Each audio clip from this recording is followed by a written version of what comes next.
Shalom, selamat pagi Bapak Ibu dan Saudara yang kasih dalam Tuhan. Kita persiapkan hati dan pikiran kita untuk datang bersyukur, menyembah Tuhan oleh karena Tuhan baik dan sangat baik. Saya ajak kita berdiri bersama-sama.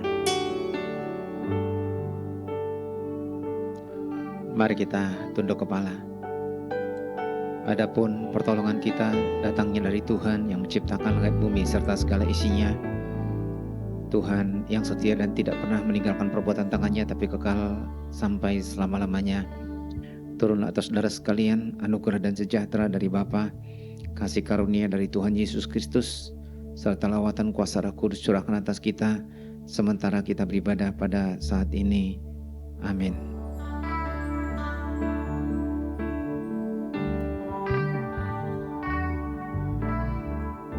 Shalom jemaat yang terkasih di dalam nama Tuhan Yesus Kristus.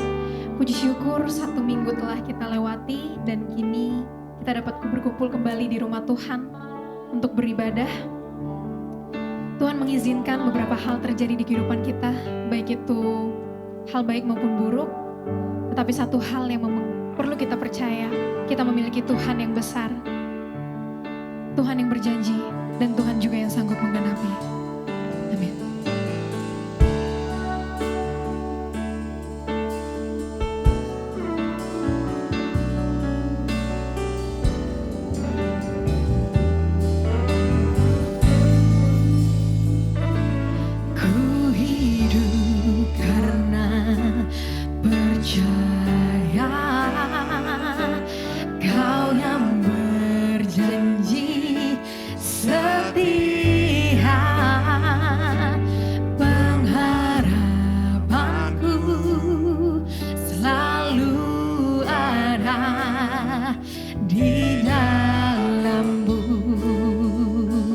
Ku tidak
senantiasa menyertai kami Tuhan.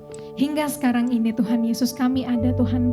Sekarang ini Tuhan bukan karena kekuatan dan gagah kami semata ya Tuhan, tetapi memang karena kebaikan dan kasih setiamu Tuhan Yesus. Tuhan sekarang ini Tuhan kami jemaat-jemaatmu Tuhan berada di sini Tuhan Yesus. Ingin ya Tuhan merasakan lawatanmu Tuhan. Kami ingin ya Tuhan beribadah, kami ingin memuji dan menyembah ya Tuhan, memuliakan namamu Tuhan. Sebab Engkau Allah ya Tuhan yang layak untuk menerima segala pujian dan hormat ya Tuhan dari kami. Tuhan kuasai hati pikiran kami Tuhan, agar kami dapat beribadah ya Tuhan dengan sungguh-sungguh ya Tuhan Yesus. Urapi ya Tuhan hati, pikiran setiap masing-masing dari kami. Terima kasih ya Bapak, terima kasih ya Tuhan, layakkan kami untuk masuk ke dalam hadirat-Mu. Hanya di dalam nama Tuhan Yesus kami sudah berdoa dan mengucap syukur. Haleluya, amin.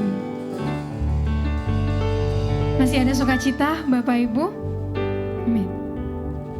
Kita sebagai umat pilihan Tuhan, kita akan berdiri menyatakan bahwa kesukaan yang paling besar adalah berjalan bersama Tuhan seumur hidup kita. Haleluya.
Dipersilakan untuk duduk.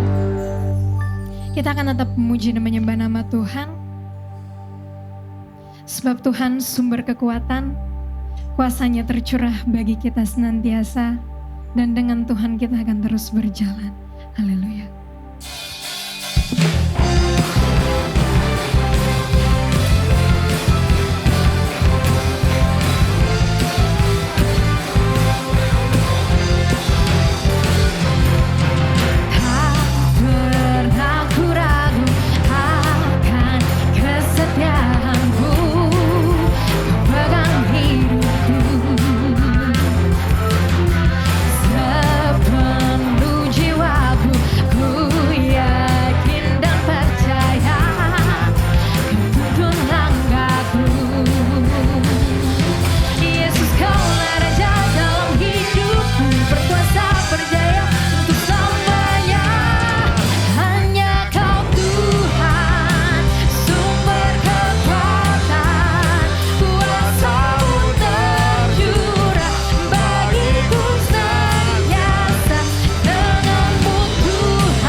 Sebentar kita akan mendengarkan firman Tuhan.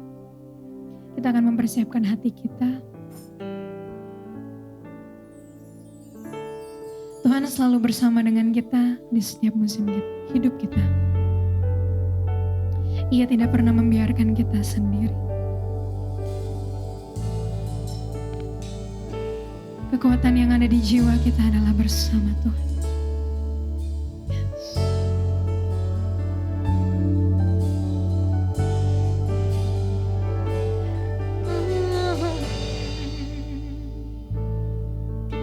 Engkau ada bersamaku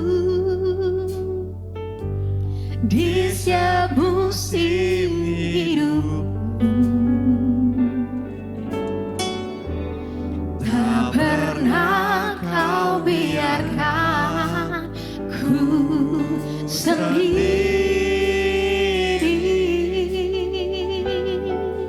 Kekuatan di jiwa, Kekuatan di jiwaku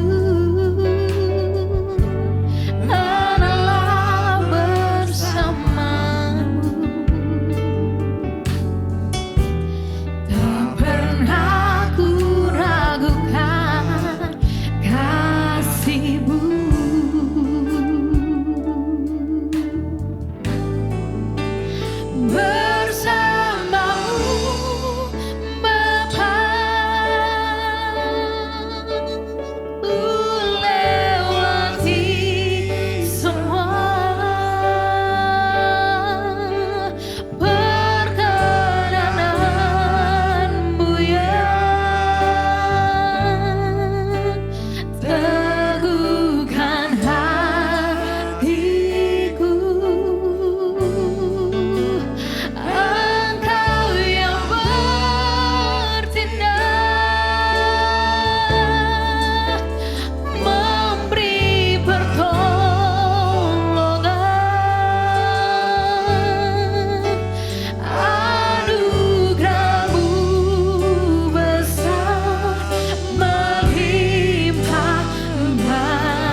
sebagaimana pujian yang kami ungkapkan melalui bibir mulut kami.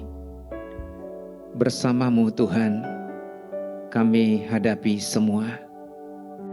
Karena anugerah-Mu yang besar dan melimpah dalam kehidupan kami.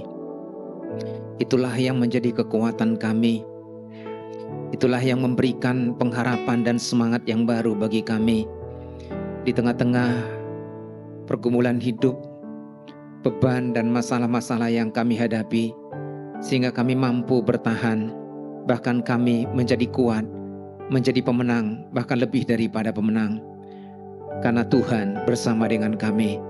Terima kasih Tuhan, kini kami akan merenungkan firman-Mu. Mari Engkau berbicara kepada kami. Urapi hamba-Mu pakai bibir mulutnya.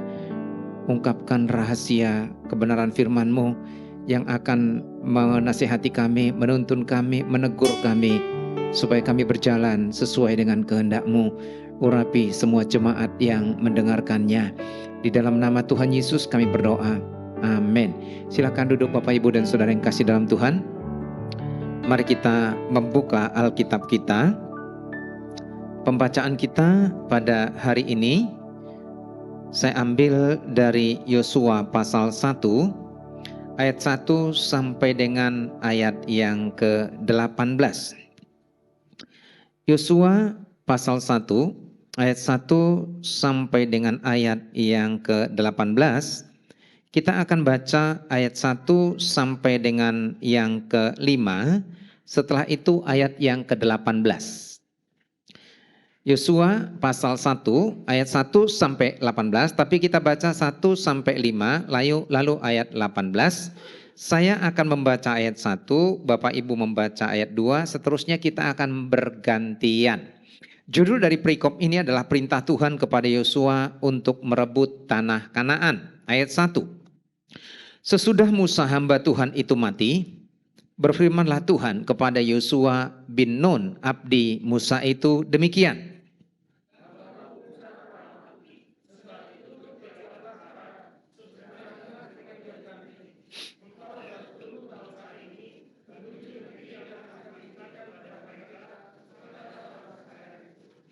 Setiap tempat yang akan diinjak oleh telapak kakimu, kuberikan kepadamu, seperti yang telah kujanjikan kepada Musa.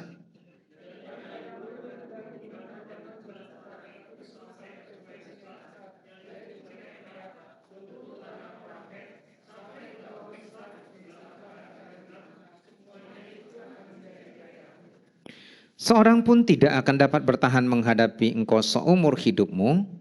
Seperti aku menyertai Musa, demikianlah aku akan menyertai engkau.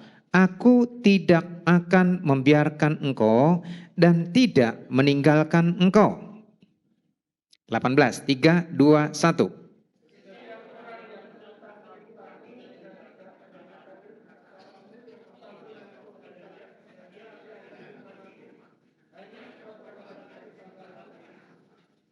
Oke, terima kasih. Sebelum sidang sinode baru-baru ini, Gereja Isa Al-Masih mengadakan sidang sinode di Pontianak, di Kalimantan Barat. Dan biasanya ketika mengikuti sidang sinode, itu ada banyak orang menggunakan transportasi yang berbeda. Tentu dari luar kota kebanyakan menggunakan pesawat karena jarak tempuh yang jauh dan diharapkan bisa tiba secepatnya. Dan untuk dari bandara sampai ke tempat tujuan biasanya ada antar jemput. Dan biasanya itu dikoordinasikan siapa yang akan diantar duluan, siapa yang harus menunggu dan lain sebagainya. Dan ketika sidang sinode selesai, lalu kemudian saya kepingin cepat-cepat buru-buru pulang. Supaya bisa nyampe di Jakarta dengan cepat dan juga enggak untel-untelan di alat transportasi yang ada. Ketika saya berjalan dari gereja menuju ke alat transportasi ataupun mobil yang akan mengantar kami, lalu saya berpapasan dengan seorang majelis dari salah satu gereja Isa Al-Masih, dan orang ini sudah cukup lama saya kenal, dan beliau adalah seorang pengusaha yang cukup berhasil. Lalu dia bertanya kepada saya, "Bapak berangkat jam berapa pesawatnya?" Saya bilang jam sekian Pak. "Oh ya saya jam sekian, kita sama-sama yuk." "Ya Pak." Ternyata kami di mobil yang sama. Jadi kami bersama-sama. Sampai di bandara, dia bilang, "Pak Holman, ikut saya yuk." Gitu. Saya bilang, "Kemana Pak?" "Udah ikut saya aja," katanya dia. Oke, saya ikutin. Terus dia bilang, "Pak kita masuk lounge ya." Tahu lounge ya Bapak Ibu ya? Jadi mereka yang biasanya punya mungkin duit yang lebih, mereka bisa membayar eh, tempat untuk beristirahat dan makan sepuasnya di bandara, sementara mereka akan menunggu keberangkatan. Kalau orang yang seperti saya mungkin mikir, karena biayanya mahal dan untuk ke situ tuh mikir gitu, dan belum pernah saya masuk ke lounge gitu. Pernah sekali di Abu Dhabi, tetapi itu karena memang saya punya kepentingan tertentu. Dan atau mungkin punya kartu kredit. Orang yang punya kartu kredit, ada satu fasilitas yang diberikan, kalau mereka punya kartu kredit itu mereka bebas masuk ke lounge di bandara yang punya kerjasama dengan pihak kartu kredit dan lounge tersebut, sehingga hanya kadang-kadang bayar cuma Rp1 atau 1.000. Enak ya. Lalu kemudian dia bilang, "Ayo masuk Pak." Saya masuk, ya udah kita nunggu di sini aja Pak. Ya, udah pasti kita enak dong gitu, di situ tempat yang khusus, spesifik, makanan boleh sepuasnya makan sampai berangkat, sampai sekenyang-kenyangnya gitu ya. Nah, ketika saya mempersiapkan khotbah ini saya berpikir begini, kalau kita bersama dengan seseorang yang punya mungkin sesuatu yang lebih dari kita, itu pasti punya nilai plus. Kalau saya berjalan sendiri, maka saya akan nunggu di ruang tunggu dengan masyarakat pada umumnya. Tetapi karena saya berjalan bersama dengan orang yang punya mungkin usaha ataupun uang yang lebih, dia punya fasilitas yang lebih yang bisa dinikmatin. Dan saya tidak punya itu, jadi dia mengajak saya dan kebersamaan itu mendatangkan sesuatu yang menyenangkan buat saya. Nah, kalau kita bisa mendapatkan sesuatu yang lebih dari orang yang bekerja sama dengan kita, yang bersama-sama dengan kita, apabila kita melakukan tanggung jawab kita, ataupun mungkin kita punya kesan yang baik, atau orang itu punya kesan yang baik, kita melakukan yang benar, atau orang itu melakukan yang benar, maka itu pasti akan mendatangkan hal yang positif. Nah, apalagi dengan Tuhan. Kalau Tuhan bersama dengan kita dan kita berjalan bersama dengan Tuhan, tentu ini timbal balik ya Bapak Ibu ya. Nggak bisa separoh-separoh ya. Kalau kita berjalan bersama dengan Tuhan dan Tuhan bersama dengan kita, maka tentu ada nilai tambah dan nilai plus yang kita tidak pernah mungkin bayangkan ataupun pikirkan yang mendatangkan yang baik dalam kehidupan kita. Nah, ini tadi saya tidak kerjasama dengan beliau. Saya tidak ada kesepakatan dengan beliau. Saya tidak punya tujuan bersama dengan beliau. Hanya punya perjalanan yang sama. Tetapi itu bisa mendatangkan yang baik. Nah kalau berbicara tentang berjalan bersama. Biasanya mereka punya tujuan tertentu. Ini berbicara tentang berjalan bersama. Artinya bersama-sama sedang melakukan sesuatu untuk mencapai ataupun mungkin untuk menuju kepada tempat ataupun tujuan tertentu. Dan biasanya kalau orang berjalan bersama pasti ada kesepakatan-kesepakatan. Betul ya? Mereka akan ada kesepakatan-kesepakatan dan mereka memiliki syarat-syarat ataupun mungkin peraturan-peraturan dalam melakukan kerjasama tersebut. Tetapi berjalan bersama hanya akan bisa terjadi didasarkan paling tidak 3 hal. Yang pertama adalah pengenalan satu dengan yang lain. Kita kenal satu dengan yang lain, lalu kemudian kita membentuk kerjasama. Tentu ini merupakan ataupun melewati satu proses untuk menuju kepada kerjasama tersebut. Tetapi yang jelas kerjasama itu dimulai karena mereka kenal satu dengan yang lain. Yang kedua, kerjasama itu hanya bisa berlangsung kalau mereka memiliki trust atau kepercayaan. Saya percaya kepada dia, dia percaya kepada saya. Tentu ini didasarkan kepada pengenalan. Kalau saya tidak kenal dia, bagaimana mungkin saya bisa percaya kepada dia? Tetapi oleh karena saya sudah tahu dia, saya sudah mengenal dia, saya sudah berinteraksi dengan dia, maka saya percaya kepada dia. Dan ketika saya percaya kepada dia, hal yang ketiga yang dibutuhkan adalah perlu membuat komitmen bersama. Ya, harus ada komitmen bersama untuk mencapai tujuan ataupun sasaran yang sudah ditetapkan, maka masing-masing punya komitmen. Saya kira berjalan bersama dengan Tuhan juga perlu ini. Kita harus mengenal dia secara pribadi, kita harus tahu dia, kita harus benar-benar mengerti siapa dia, dan kemudian kita ada rasa percaya kepada dia, yakin akan dia, lalu kita membuat komitmen bersama dengan dia. Nah, dalam konteks berjalan bersama, barangkali dalam konteks yang lain, bukan dengan Tuhan ataupun mungkin dalam kerjasama dengan seseorang ataupun kelompok, dalam aspek yang lain. Ada orang berjalan bersama dengan hal-hal yang lain. Contoh misalnya, berjalan bersama sakit hati. Berjalan bersama akar pahit. Berjalan bersama dengan iri. Berjalan bersama dengan dengki. Berjalan bersama dengan kekecewaan. Berjalan bersama dengan kebencian. Dan biasanya orang-orang seperti ini sulit untuk memperoleh damai sejahtera dalam hidup mereka. Dan hidup mereka ini selalu gundah gulana. Dan orang-orang seperti ini akan sulit sekali untuk move on. Karena dia akan selalu merasa orang lain lebih hebat. Ataupun mungkin ada kecurigaan-kecurigaan yang selalu terpelihara dan tertanam di dalam hati dan pikirannya. Dan itu akhirnya menghancurkan hubungan dengan orang lain. Tapi itu dalam aspek yang lain. Nah, tetapi Bapak Ibu dan Saudara yang kekasih dalam Tuhan, ketika seseorang membangun kerjasama oleh karena tadi mereka harus saling mengenal, ada kepercayaan, ada komitmen, maka mereka harus berinteraksi, berkomunikasi satu dengan yang lain sehingga mereka akan menemukan ataupun mendapatkan kesepakatan-kesepakatan yang telah dibuat tadi itu. Nah, tetapi kita akan melihat kalau bekerja sama dengan manusia aja itu mendatangkan banyak aspek hal yang positif dalam kehidupan kita. Lalu bagaimana dengan bekerja sama ataupun berjalan bersama dengan Tuhan. Dan salah satu contoh yang sangat jelas yang kita mau pelajari, menjadi satu contoh dan teladan buat kita sampai sekarang adalah perjalanan kehidupan Yosua. Alkitab mengatakan sesudah Musa hamba Tuhan itu mati. Jadi kalau nanti saya jelaskan dulu maksudnya dalam pengertian gini. Kalau dalam bahasa Indonesia ataupun budaya Indonesia kalau manusia itu mati kayaknya pemakaian kata ini jelek ya. Betul ya? Karena saya pernah khotbah Bapak Ibu di salah satu gereja yang cukup besar.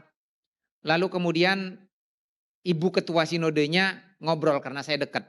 Dia bilang gini, Walman lain kali jangan pakai mati ya.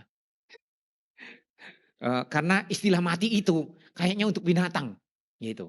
Tapi setelah saya selidiki Alkitab, enggak ada Alkitab mengatakan setelah meninggal, enggak, tetapi setelah mati. Berarti itu artinya Alkitab menyetujui bahwa memang orang mati.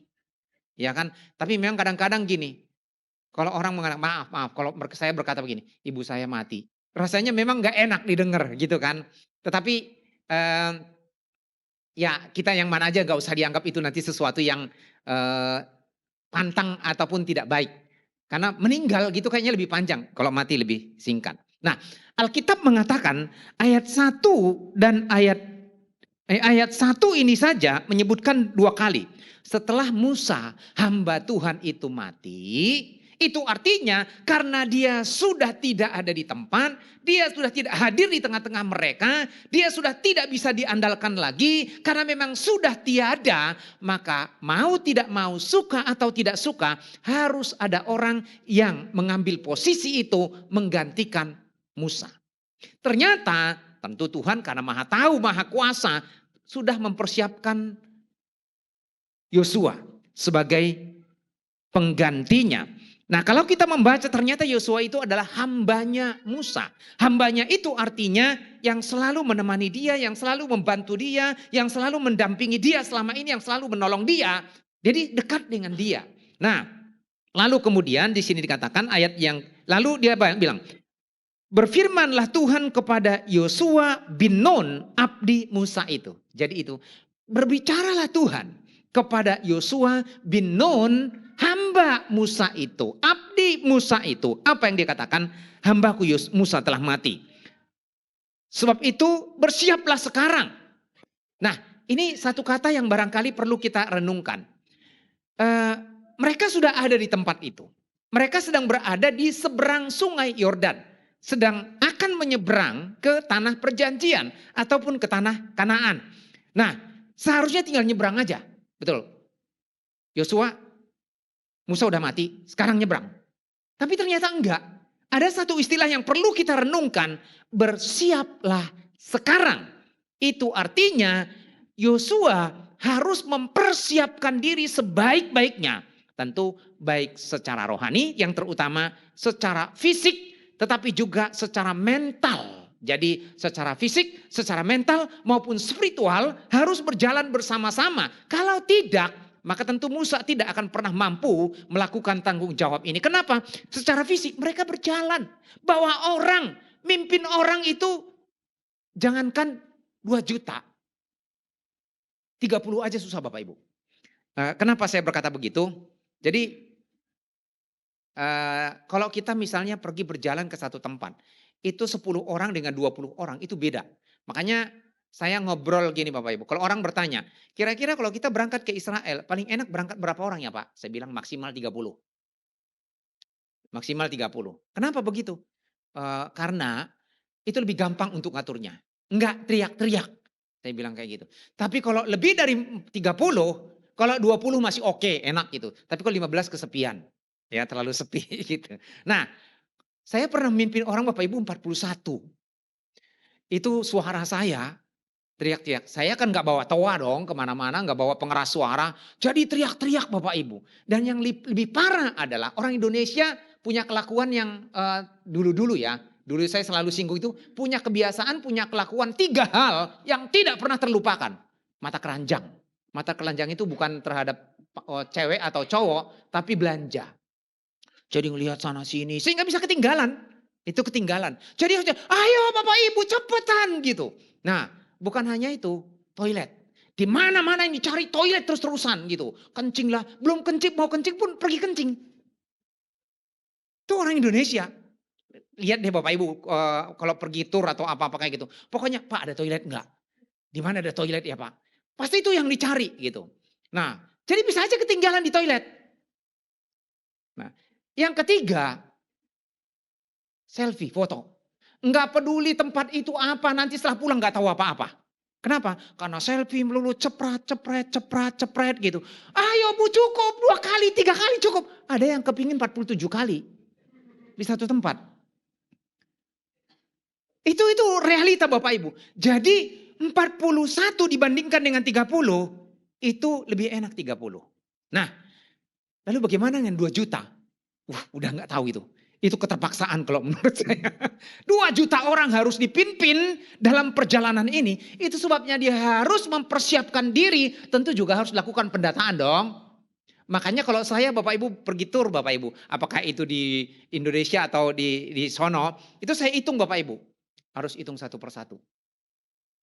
Biasanya kadang-kadang saya panggilin. Kalau saya belum hafal namanya atau belum hafal orangnya sebutin daftarnya. Pasti mare-mare. Ya Pak hadir. Gitu. Timothy hadir. Semua disebutin. Jangan sampai ada yang terhilang. Nah kadang-kadang karena kita sudah merasa terbiasa. Lalu kemudian kita enggak sebutin lagi satu persatu. Cuma lihat. Hitung. 1, 2, 3, 4, 5. Karena udah pergi tempat duduknya tadi. Kadang-kadang saya bilang gini. Bapak Ibu tolong diperhatikan tempat duduknya. Sebelahnya tadi siapa? Tapi kadang-kadang ada yang kelupaan Bapak Ibu. Pernah ada peserta saya kelupaan ketinggalan di Yeriko. Ternyata dia itu tadi karena matanya mata keranjang. Dilihat D5 gede-gede. Yang lain sudah naik bus. Dia pergi Bapak Ibu asik. Beli D5. Saya memang dari jauh kira-kira 30-40 meter saya lihat. Kok itu ada orang aneh ya saya bilang. Kenapa Pak aneh? Kok ada orang Jericho pakai kain batik? Saya bilang kayak gitu. Dari jauh. Saya udah di bus, udah jalan busnya. Kok ada yang pakai kain batik ya? Semakin mendekat, ternyata dia bilang gini, ya ampun orang Indonesia pakai batik, pegang tentengan belanja. Merepotkan kan, padahal waktu itu cuma 20 orang. Bisa ketinggalan. Ini 2 juta orang dia harus mempersiapkan diri secara mental dan spiritual untuk menghadapi satu tugas yang akan dilaluinya. Nah, Bapak Ibu dan Saudara yang kasih dalam Tuhan, tugas ini berat. Kenapa saya mengatakan tugas ini berat? Karena memang ada beberapa hal yang harus dihadapinya. Itu sebabnya dibutuhkan. Kalau tadi saya mengatakan bahwa dalam berjalan bersama dibutuhkan komitmen bersama. Betul ya? Komitmen apa itu? Kalau kita melihat di sini ada dari pihak Tuhan, tapi ada juga dari pihak Yosua. Kalau Tuhan mengatakan aku akan menyertai engkau, di sini dikatakan ya, itu adalah dari pihak Tuhan. Saya mencatat di sini ada 3 hal komitmen dari Tuhan kepada Yosua. Kalau kita lihat dalam ayat 3 sampai 5 Bapak Ibu, yang pertama, janji Tuhan adalah setiap tempat yang diinjak oleh telapak kakinya akan diberikan kepadanya. Oh, itu artinya kemanapun dia melangkah, itu akan diberikan kepada Yosua. Ini komitmen dari Tuhan. Janji dari Tuhan, berkat dari Tuhan. Jadi kemanapun Yosua melangkah, itu akan dikasih kepada Yosua. Yang kedua, seorang pun tidak akan dapat bertahan dalam menghadapi engkau. Artinya dia akan diberikan kuasa, dia akan diberikan kemampuan, dia akan diberikan apapun yang dibutuhkan untuk menghadapi tugas itu. Ya, ini komitmen dari Tuhan. Janji Tuhan adalah dia hebat. Dia akan dibuat berkuasa, dia akan dibuat jadi pemenang dan tidak ada sesuatu pun yang mampu menghadapi dia. So ada lawan. Ya, tidak ada lawan lagi. Dan janji Tuhan yang ketiga, komitmen dari Tuhan, dia mengatakan dalam ayat yang ke-5 dan ayat yang ke-18, aku akan menyertai engkau. Seperti aku menyertai Musa, demikian juga aku akan menyertai engkau. Jadi ini komitmen dari Tuhan, tetapi apa yang menjadi komitmen dari Yosua? Apa yang harus dipunya? Tuhan sudah membuat daftar yang harus dilakukan oleh Yosua sebagai komitmen dan respon dari dia. Saya mencatat di sini Bapak Ibu, ada 4 saja secara singkat kita akan bahas. Tanggung jawab yang pertama, bagaimana Yosua akan mampu melakukan tanggung jawab yang besar ini adalah yang pertama. Dia harus memulai segala sesuatunya dengan iman dan keyakinan. Iman kepada Tuhan, keyakinan kepada Tuhan juga keyakinan terhadap diri sendiri. Ya, iman kepada Tuhan dan keyakinan terhadap diri sendiri. Nah, Tuhan memilih dan mengurapi Yosua untuk tugas dan pelayanan yang sangat berat. Itu sebabnya dibutuhkan iman dan keyakinan ini supaya dia mampu. Nah, apa sih tugas berat itu? Saya akan mencatat di sini bagian besarnya ada 4 Bapak Ibu. Ada 4 bagian besar. Yang pertama, dia harus memimpin orang yang bermasalah. Orang bermasalah itu rumit. Ya, kalau orang punya kebiasaan, sifat, budaya, latar belakang yang buruk, biasanya itu susah memimpinnya. Dari keluarga yang bermasalah, maka susah itu untuk mengubahnya. Bukan berarti tidak bisa berubah. Bisa berubah, tapi itu butuh proses dan komitmen dari orang itu sendiri. Nah kalau nggak mau, dia tidak menyadari dia bermasalah, bagaimana bisa berubah? Nah, kenapa saya mengatakan orang Israel itu bermasalah? Alkitab mencatat ada 10 kali ditulis kata mereka adalah orang yang tegar tengkuk, keras kepala, orang Jawa bilang dablek. Ya kan? Nah, 10 kali Bapak Ibu ditulis, 4 kali dalam kitab Keluaran, 4 kali dalam kitab Ulangan, 1 kali dalam kitab Tawarik, dan 1 kali dalam kitab Yesaya. Jadi 10, itu berarti sempurna. Jadi mereka ini tegar tengkuk, degil, keras kepala, komplit, sempurna orang yang bermasalah. Nah, belum lagi ternyata mereka ini adalah bangsa yang gemar ngomel dan bersungut-sungut. Siapa yang tahan Bapak Ibu? Alkitab sudah mengatakan kitab Amsal, lebih baik tinggal di sotoh rumah dengan serumah dengan perempuan cerewet. Ngomel-ngomel terus kan cerewet ya. Nah siapa yang tahan? Ya kalau misalnya bapak-bapak dapat istri yang cerewet ya sudah terimalah dengan baik. Apa boleh buat, udah gak bisa dibatalkan lagi. Tapi kalau masih pacaran sudah tahu itu bawel dan cerewet, hati-hati. Ya, kalau sudah tahu itu bawel dan cerewet, pertimbangkan baik-baik. Atau belajar untuk telinganya disumpel. Ya ini nih bangsa Israel cerewet dan bawel. Makanya Tuhan bilang bersiap sekarang, mereka ini orang bermasalah. Kemudian yang ketiga Bapak Ibu, bermental budak. Kalau orang bermental budak, susah untuk mengubahnya. Kenapa? Harus dikomando, harus didikte, belum lagi males, ya kan? Jadi hanya yang penting bos senang gitu. Bermental budak Bapak Ibu. Jadi ada 3, tegar tengkuk, suka menggerutu, ngomel, dan berlatar belakang budak. Makanya mungkin orang Jawa berkata begini, kalau cari pasangan harus pikirkan 3 hal. Bobot, bebet, bibit. Saya nggak tahu persis. Bobot itu berarti kualitas pribadi. Apakah dia punya kualitas pribadi? Yang kedua yang baik. Yang ketiga, bebet.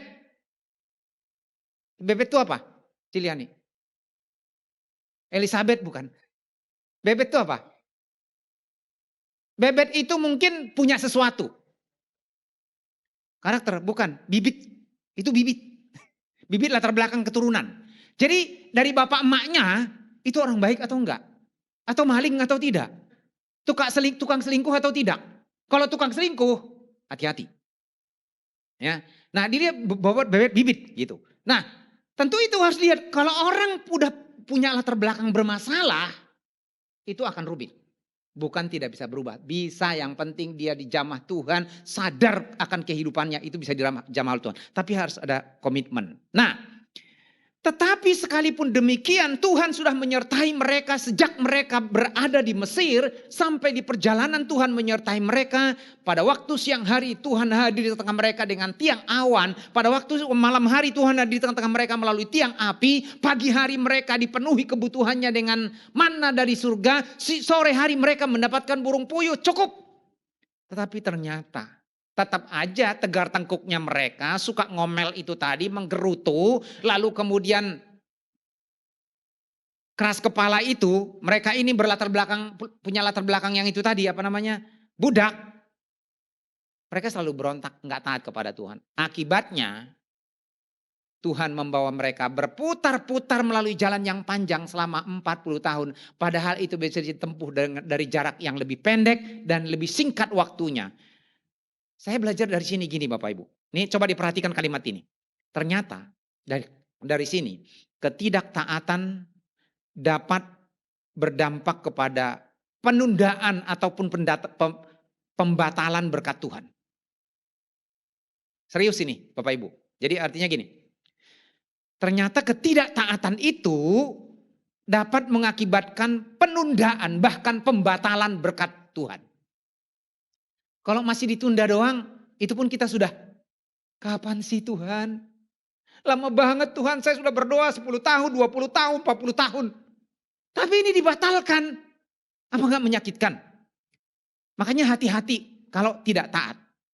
Ketidaktaatan mengakibatkan penundaan bahkan pembatalan berkat Tuhan. Jangan sampai Tuhan membatalkan dan menunda berkatnya kepada kita. Maka kita harus belajar untuk taat. Taat, memang susah taat. Karena harus mengalahkan ego kita. Kita harus mengalahkan kedagingan kita untuk taat. Nah mereka itu ngoceh melulu, dikasih makan yang ngoceh. Enggak dapat makan ngoceh, dapat minum ngoceh, enggak dapat minum ngoceh. Ya itu.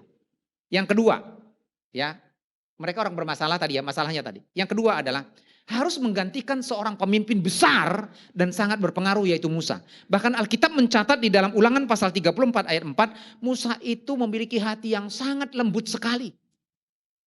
Bahkan tidak ada di muka bumi ini yang memiliki hati selembut Musa.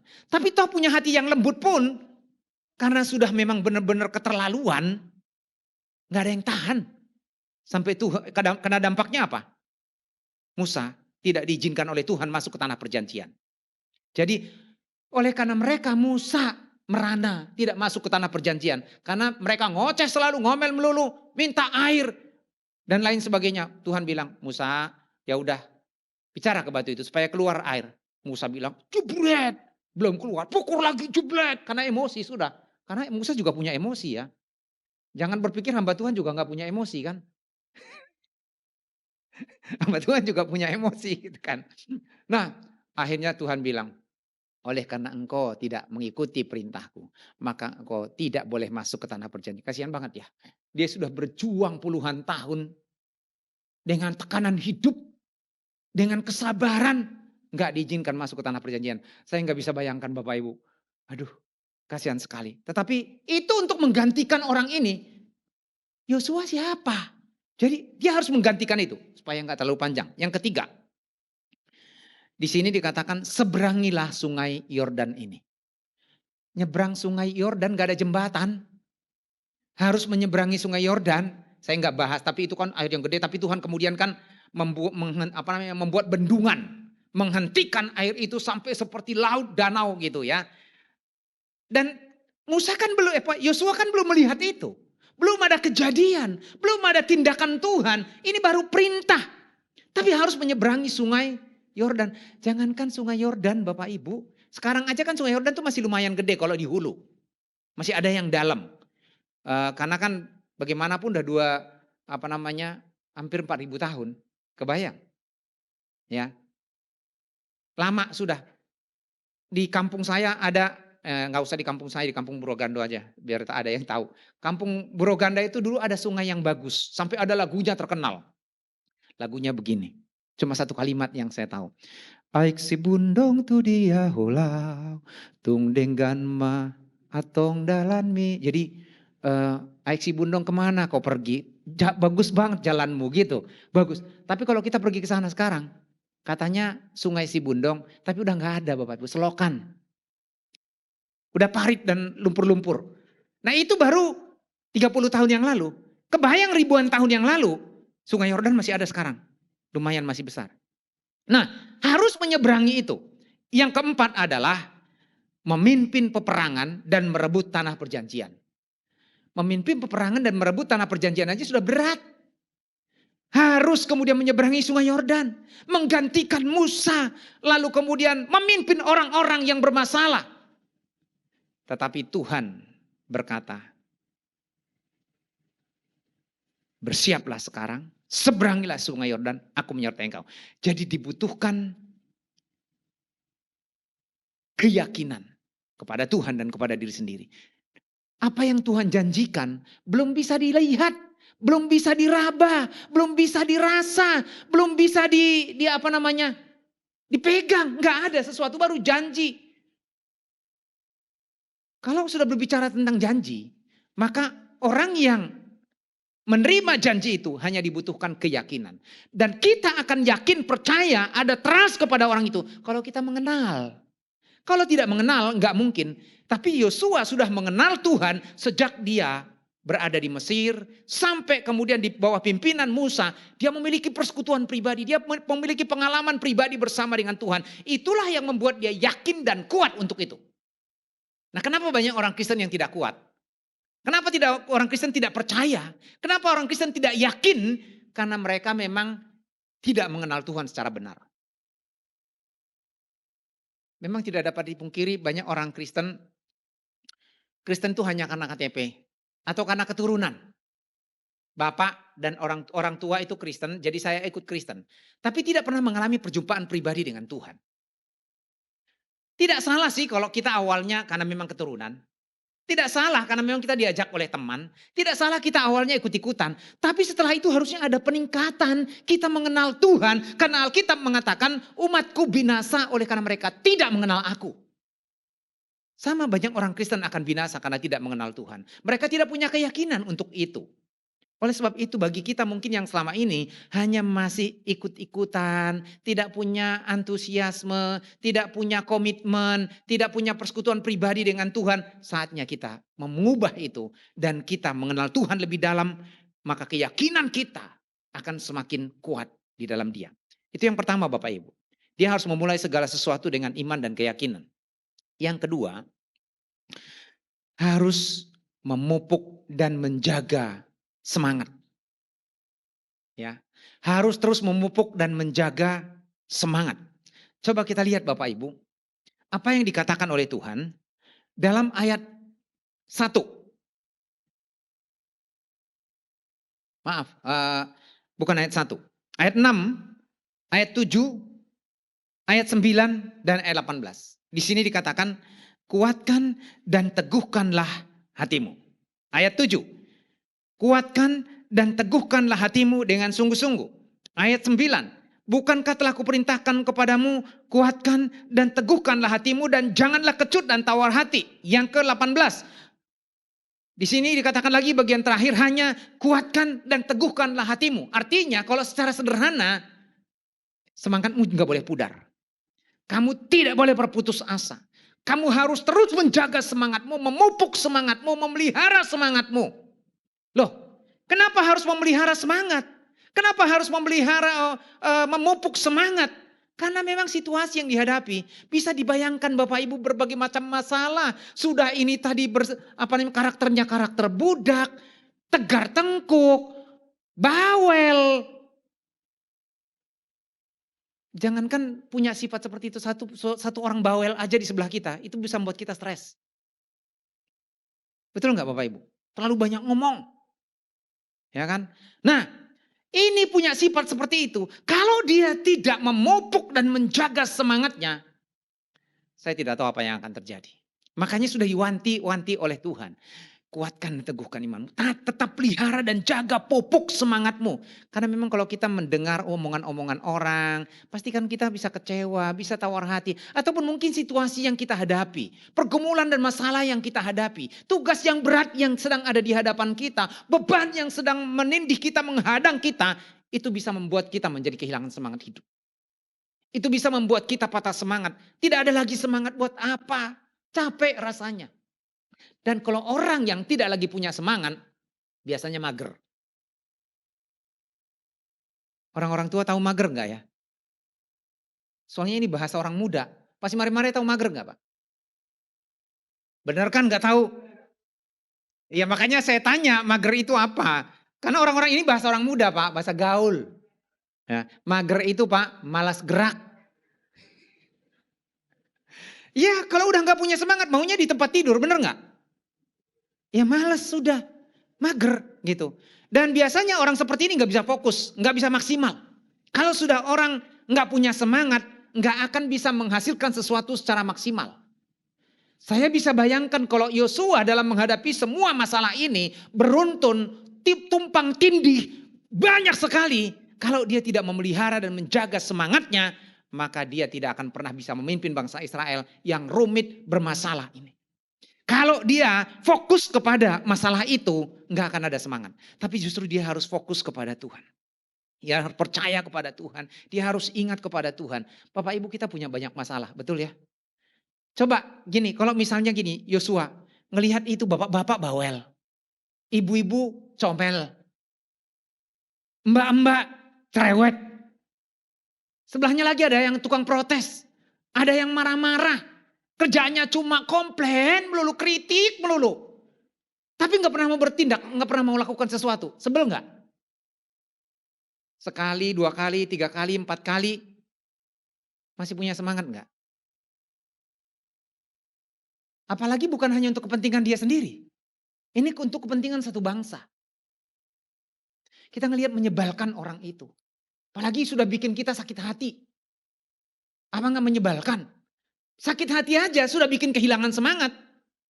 Nah apalagi kelakuannya di depan kita terus seperti itu. Tapi kita kan kehilangan banyak hal dalam hidup kita. Maka jangan fokus kepada manusia, jangan fokus kepada masalah, jangan fokus kepada pergumulan. Karena itu akan kehilangan, membuat kita semangat. Firman Tuhan mengatakan, hati yang gembira adalah obat. Semangat yang patah, keringkan tulang. Saya kalau ketemu Bapak Ibu dengan orang, umurnya berapa Pak? Kira-kira berapa ya? Saya nggak jawab biasanya. Umurnya berapa Pak? Kira-kira berapa ya? 45 ya katanya. Puji Tuhan 45. Awet muda ya? Memang saya awet muda sih. Kalau orang seumur saya, teman-teman saya udah pada kakek-kakek semua kelihatannya ya. Kadang-kadang saya berpikir dia udah umur 70 gitu. Padahal seumur dengan saya. Tapi memang saya mencoba untuk berusaha walaupun berat Bapak Ibu untuk bersukacita itu.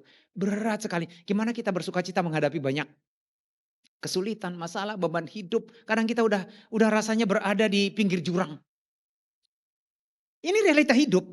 Kita sudah berada tahu ya di pinggir jurang, sedikit lagi kita sudah jeblos. Tapi kita sadar, oh iya bergeser. Itu bangkitkan kembali semangat, bangkitkan kembali roh kita. Supaya kita bisa melangkah lagi. Jangan kemudian kejebur di situ. Kalau sudah kejebur selesai sudah. Nah, Yosua diperintahkan, satu tanggung jawab dia harus berkomitmen untuk menjaga, memelihara, dan semangat. Orang yang bekerja pun seperti itu. Berangkat pagi, pulang malam, kalau udah gak punya semangat. Aduh, apalagi bermacet ria ya. Belum lagi ketemu di atas di kantor bosnya. Ya kayak gitulah. Gitu kan.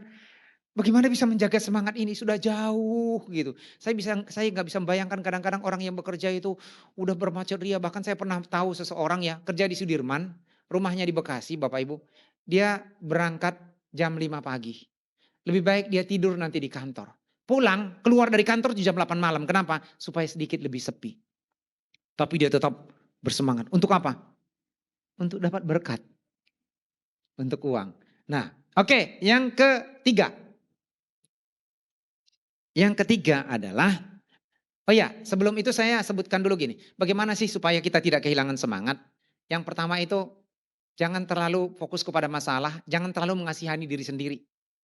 Kalau orang terlalu mengasihani diri sendiri, fokus pada diri sendiri, biasanya itu akan kehilangan semangat. Karena dia akan berpikir, kok saya begini sih, kok saya susah sih, kok orang itu begini sih. Dan membanding-bandingkan, biasanya orang seperti ini yang belum berdamai dengan diri sendiri.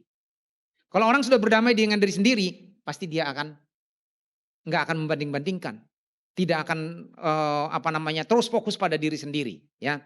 Yang kedua, harus yakini janji Tuhan. Yang ketiga adalah ingat ada upah yang tersedia. Ada sesuatu yang didapatkan. Ya. Kalau kita melakukan apapun sekarang, baik secara fisik mungkin di dunia ini, tetapi juga di dalam Tuhan, ada berkat yang akan kita dapatkan. Ada upah yang akan kita dapatkan. Itu yang membuat kita semangat. Yang ketiga adalah Yosua harus benar-benar memupuk dan menjaga konsistensi secara terus-menerus. Ayat 8, Bapak Ibu, ayat 8. Janganlah engkau lupa memperkatakan kitab Taurat ini, tetapi renungkanlah itu siang dan malam, supaya engkau bertindak hati-hati sesuai dengan yang tertulis di dalamnya, sebab dengan demikian perjalananmu akan berhasil dan engkau akan beruntung. Yang kedua adalah siang dan malam harus tetap menjaga rohaninya, imannya. Jadi dia harus menjaga konsistensinya di hadapan Tuhan, keyakinannya di hadapan Tuhan secara terus menerus. Loh, emang itu mudah? Rasanya itu enggak mudah Bapak Ibu untuk menjaga konsistensi selalu. Contoh misalnya kita rajin berdoa terus menerus. Kita menjaga konsistensi kita supaya kita melayani terus tanpa naik turun gitu. Kalau saya sih naik turun nggak apa-apa. Yang penting jangan naik turun terus. Tapi naik gitu walaupun dikit-dikit ya. Nah tapi juga jangan rata terus gitu. Dari zaman dulu sampai sekarang sampai dipanggil Tuhan ya podo wae gitu kan. Sama saja. Nah jadi harus tetap menjaga. Tapi bagaimana bisa menjaga konsistensi? Kita mungkin berkata gini, Tuhan kok begini-begini aja sih. Saya sudah berdoa Tuhan. 2 tahun, 3 tahun bahkan lebih. Tuhan saya sudah berusaha Tuhan. Saya sudah bekerja keras Tuhan. Semua sudah saya lakukan bagian saya. Kadang-kadang kan, bukan kadang-kadang. Pada umumnya kita mengukur.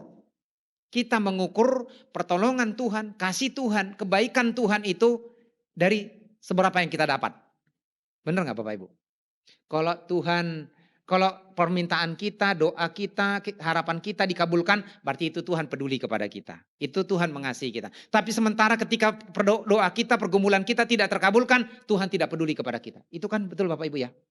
Tapi Tuhan kepingin melihat konsistensi kita terjaga secara terus menerus. Nah itu yang dihadapi oleh Yosua Bapak Ibu. Saya nggak bisa kebayang dalam perjalanan itu bagaimana Musa setiap hari diperhadapkan dengan masalah. Jangankan setiap hari Bapak Ibu, setahun sekali menghadapi masalah aja kita bisa down. Ya, ini setiap hari diperhadapkan dengan masalah. Karena dia kalau orang di kantor kan ketemunya paling pagi sampai sore, betul ya?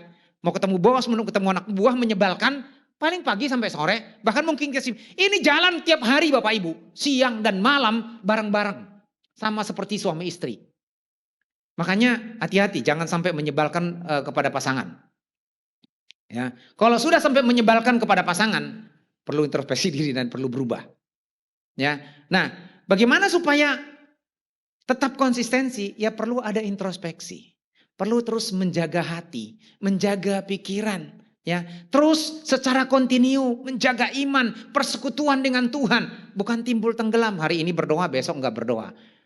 Bulan ini ke gereja, bulan depan enggak ke gereja. Seperti banyak orang menjadi orang Kristen kapal selam. Ya, banyak seperti itu kan? Ya. Nah, tetap memelihara konsistensi sehingga dia bisa kuat supaya dia berhasil dan beruntung. Kalau enggak konsisten, enggak akan beruntung. Contoh misalnya gini. Salah satu saya kira yang sangat legend olahragawan tuh Ronaldo ya. Karena terkenal katanya dia begitu sangat disiplin untuk berlatih. Dia selalu menjaga berjam-jam. Orang mungkin belum datang, dia sudah datang. Lalu kemudian orang sudah pulang, dia masih ada di situ. Orang pergi minum-minum, senang-senang, dia latihan. Terus menjaga konsistensinya. Nah, kalau dia tidak konsisten, bagaimana bisa setua itu? Umurnya berapa? 38 tahun ya? Tapi masih tetap kuat. Tetap sehat. Saya bisa membayangkan gini Bapak Ibu. Ini si Jevon nih. Yang perlu disinggung sedikit. Setahun sekali Jevon itu ngajak saya main pingpong Bapak Ibu. Kalau dia kepingin, Om kita main pingpong ya. Jam berapa? Jam sekian. Oke datang main pingpong. Nanti gak tahu berapa bulan lagi itu diajak. Tahu gak Bapak Ibu? Main satu kali, seminggu saya sakit badannya. Saya tanya lagi, Fon kapan kita main? Belum lagi sibuk gitu. Karena cuma dia yang bisa saya ajak main.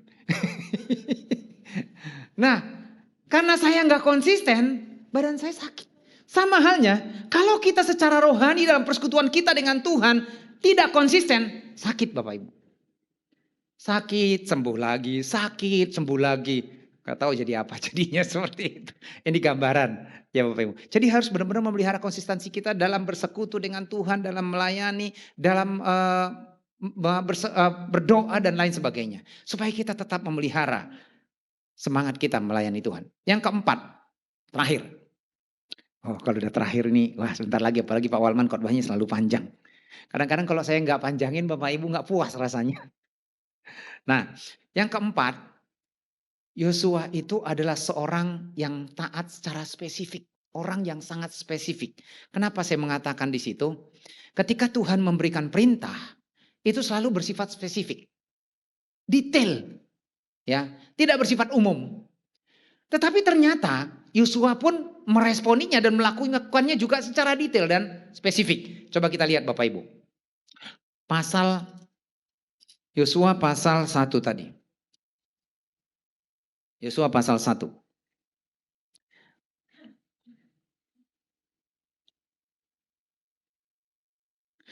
Kalau saya tidak usah baca Bapak Ibu boleh baca yang pertama itu ayat 12 sampai dengan ayat yang ke-15. Dia secara detail, tapi yang saya mau tekankan lebih ada bagian lain, pasal 3 ayat 14 sampai 17. Pasal 3 ayat 14 sampai 17. Itu perintahnya dari ayat 1. Tapi ini kemudian ayat 14 Bapak Ibu. Ketika bangsa itu berangkat dari tempat perkemahan mereka untuk menyeberangi sungai Yordan, para imam pengangkat tabut perjanjian itu berjalan di depan bangsa itu.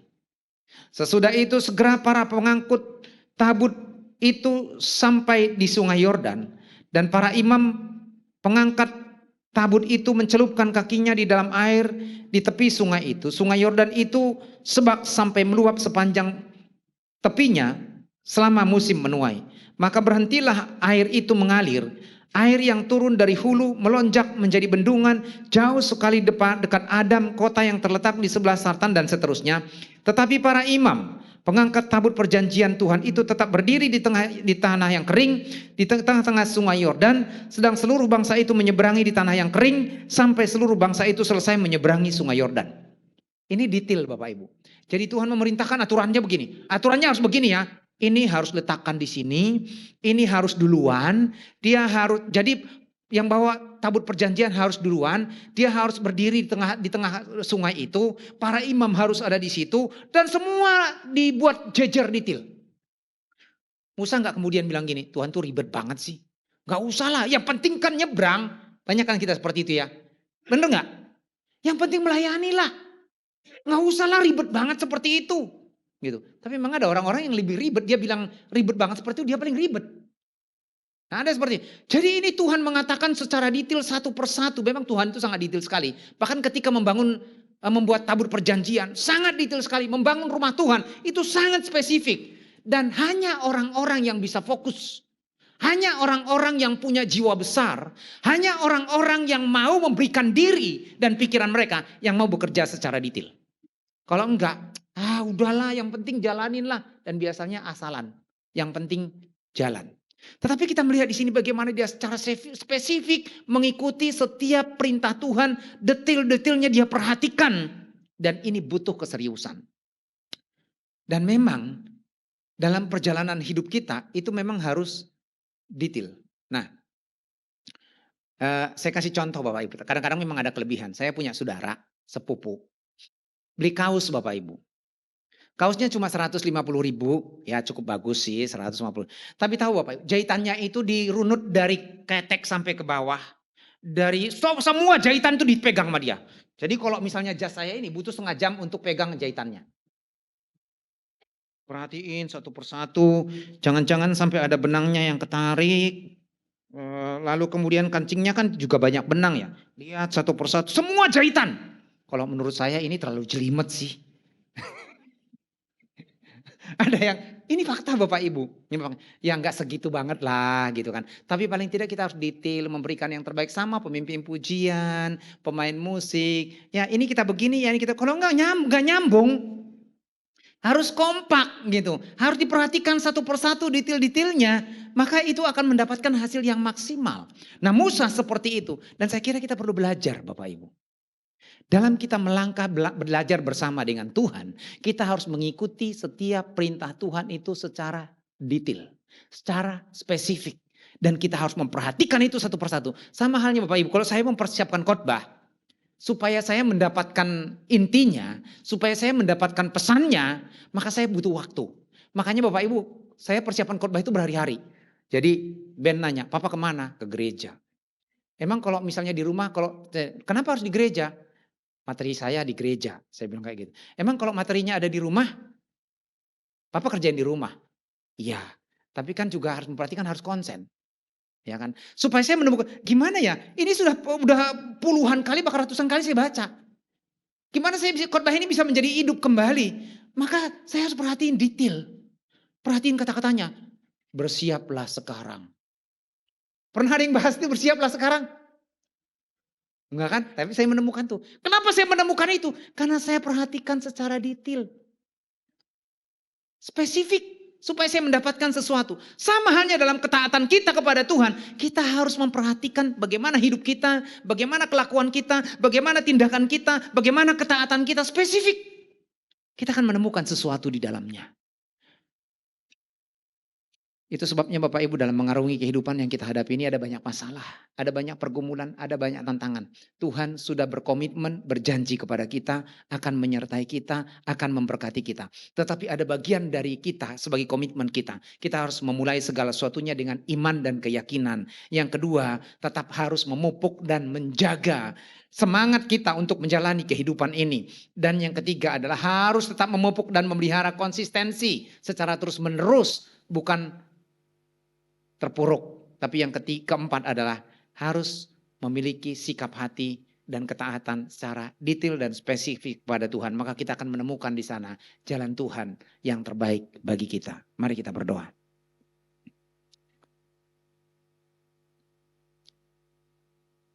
Saya ajak kita berdiri bersama-sama, kita akan nyanyikan satu lagu.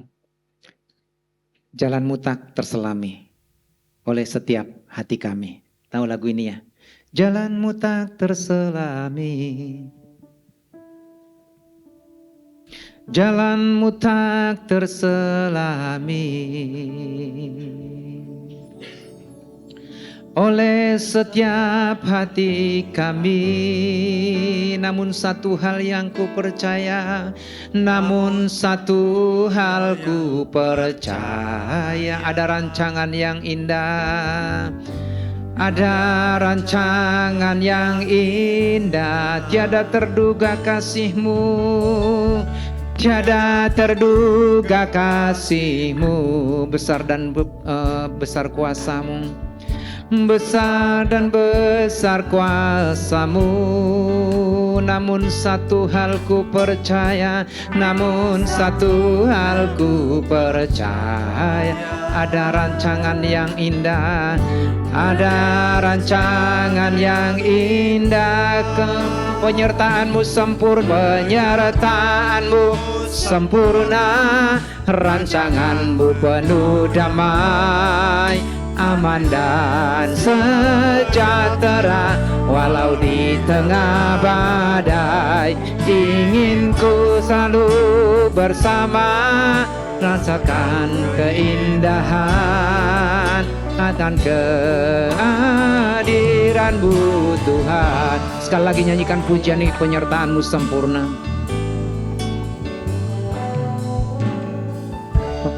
Penyertaan-Mu sempurna, rancangan-Mu penuh damai, aman dan sejahtera. Walau di tengah badai, ingin ku selalu bersama, rasakan keindahan arti kehadiran-Mu Tuhan.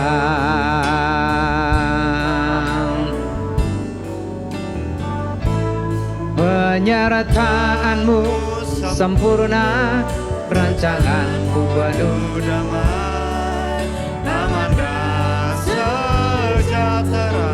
Walau di tengah badai, ingin ku selalu bersama, rasakan keindahan arti kehadiran-Mu Tuhan. Sekali lagi rancangan-Mu, penyertaan-Mu sempurna, rancangan-Mu penuh damai, aman dan sejahtera. Walau di tengah badai, ingin ku selalu bersama, rasakan keindahan arti kehadiran-Mu Tuhan. Singer akan menyanyikan pujian ini, sementara setiap kita boleh berdiam diri sejenak. Ada banyak masalah dan pergumulan yang menghadang kita. Ada beban hidup yang menindih kita. Ada penyakit yang menyerang tubuh kita. Tetapi kalau kita bersama dengan Tuhan dan Tuhan bersama dengan kita, maka Tuhan berjanji tidak akan pernah meninggalkan kita. Dia berjanji akan terus menyertai kita.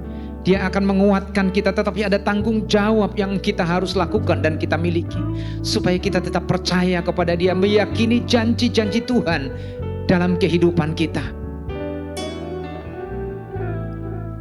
Tuhan ingin kita membangun komitmen yang baru bersama dengan Dia. Mungkin masalah yang kita hadapi telah menghancurkan semangat hidup kita, pengharapan kita. Keadaan yang membuat kita mungkin kehilangan pengharapan. Tetapi mari kita kembali memupuk semangat itu, membangun kembali komitmen kita bersama dengan Tuhan secara terus-menerus. Maka kita akan merasakan campur tangan Tuhan dalam kehidupan kita.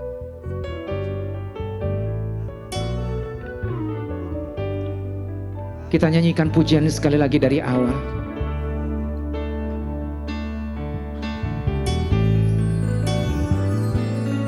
Penyertaan-Mu sempurna, rancangan-Mu penuh damai, aman dan sejahtera. Walau di tengah badai, ingin ku selalu bersama, rasakan keindahan arti kehadiran-Mu Tuhan. Yakini pujian ini dengan segenap hati kita, penyertaan itu sempurna dalam kehidupan kita. Sementara setiap kita boleh berseru meyakini janji Tuhan dalam kehidupan kita. Aman dan sejahtera walau di tengah badai, ingin ku selalu bersama, rasakan keindahan arti kehadiranmu Tuhan, arti kehadiranmu Tuhan, arti kehadiranmu, arti kehadiranmu, arti kehadiranmu Tuhan. Mari kita berdoa secara pribadi di hadapan Tuhan. Mungkin saudara pada saat ini sedang mengalami pergumulan, beban hidup, kesulitan, apapun itu bentuknya. Tuhan berjanji, Dia tidak akan meninggalkan kita tetapi akan menyertai kita. Tetapi teruslah pelihara imanmu, keyakinanmu, pelihara persekutuanmu secara kontinu dengan Tuhan, pelihara semangatmu supaya engkau tidak akan pudar dan berputus asa. Tuhan, Kau melawat setiap anak-anak-Mu Tuhan, jemaat-Mu di tempat ini Tuhan. Kau tahu akan keberadaan mereka masing-masing Tuhan. Maka Engkau juga tidak kekurangan cara untuk menolong, untuk melawat mereka, untuk memulihkan mereka, menjamah mereka. Curahkan kuasa-Mu, curahkan berkat-berkat-Mu. Engkau yang akan membuka jalan bagi mereka. Setiap mereka akan merasakan kehadiran Tuhan, pertolongan Tuhan nyata dalam hidup mereka pribadi lepas pribadi. Yang lemah akan dikuatkan, yang susah akan dihiburkan, yang sedang mengalami pergumulan beban hidup, mereka boleh melihat dan merasakan campur tangan Tuhan, kemurahan Tuhan, yang sakit boleh disembuhkan, dan semua kami merasakan penyertaan Tuhan sempurna atas kehidupan kami. Kalau mungkin ada anak-anak-Mu yang sedang berputus asa, mereka kehilangan semangat dalam bekerja, semangat dalam mengejar cita-cita, kehilangan semangat dalam melayani Tuhan. Tuhan, Engkau akan pulihkan mereka, Engkau jamah kembali, biar kuasa Tuhan nyata dalam kehidupan mereka. Terima kasih Tuhan, kami percaya kepada janji-Mu, kami percaya kepada firman-Mu, dan kami akan terus merasakan berkat-berkat-Mu dalam kehidupan kami. Dalam nama Tuhan Yesus kami berdoa. Amin. Saya persilakan kembali duduk, saya serahkan waktu selanjutnya.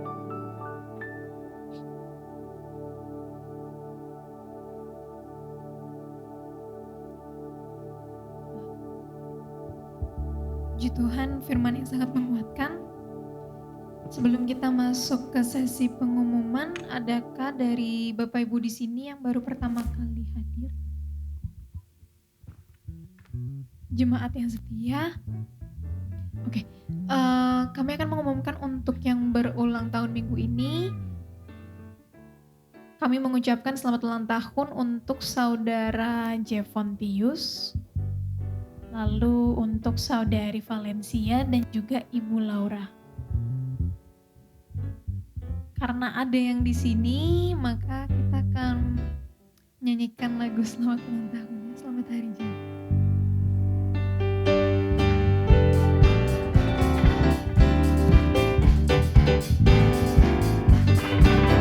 Selamat hari jadi, Tuhan memberkati. Selamat hari jadinya, Tuhan memberkati. Selamat hari jadi, Tuhan memberkati. Selamat hari jadinya, Tuhan memberkati. Ya, selamat ulang tahun kami ucapkan untuk nama-nama yang sudah disebutkan. Semakin diberkati Tuhan untuk kehidupannya, panjang umur dan sehat selalu. Sebentar kita akan memberikan yang terbaik untuk Tuhan. Saya undang pelayan untuk maju ke depan.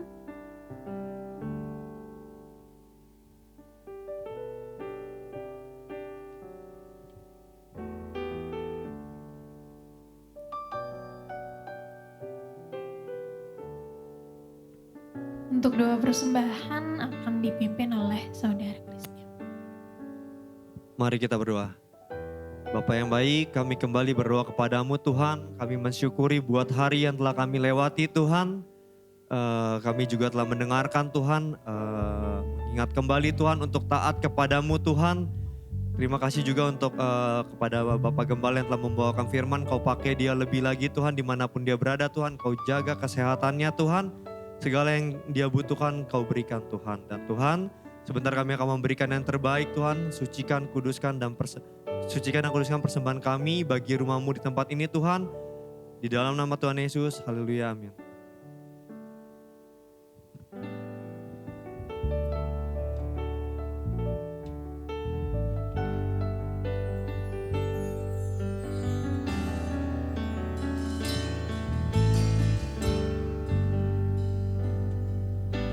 Saat ku masuk ke hadirat-Mu, ku tersungkur dan sembah-Mu. Ku persembahkan korban syukurku yang terbaik bagimu. Saat ku masuk ke hadirat-Mu, ku tersungkur dan sembah-Mu. Ku persembahkan korban syukurku yang terbaik bagimu. Ku bawa korban syukur ke tempat kudus-Mu Tuhan. Hatiku limpah dengan syukur, sebab Tuhan baik. Oh, sebab Tuhan baik.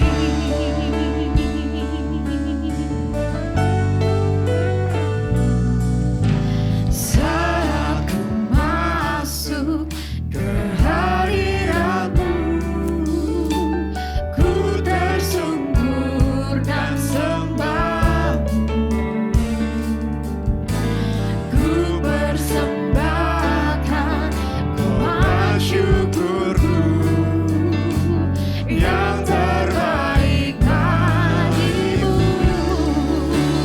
Ku bawa korban syukur ke tempat kudus-Mu Tuhan.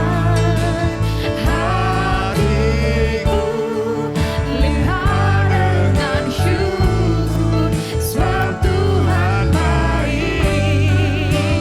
Selamanya ku bawa korban syukur ke tempat kudus-Mu Tuhan. Mari kita beri bersama-sama. Limpah dengan syukur, sebab Tuhan baik. Oh, oh, sebab Tuhan baik. Oh, oh, sebab Tuhan baik.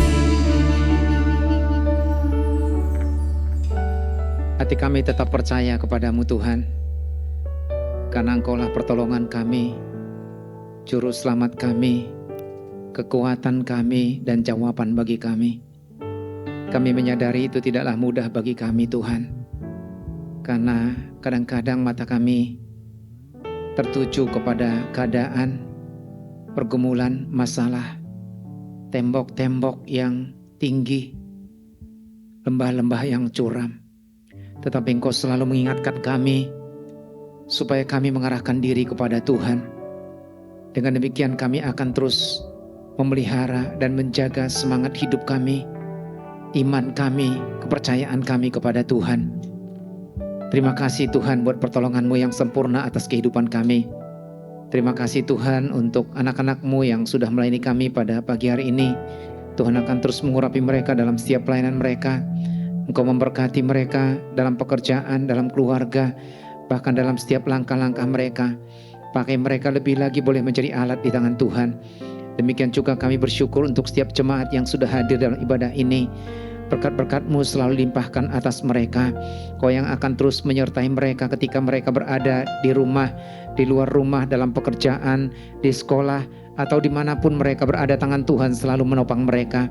Mereka yang akan terus merasakan persekutuan dengan Tuhan, kuasa Tuhan dicurahkan atas mereka.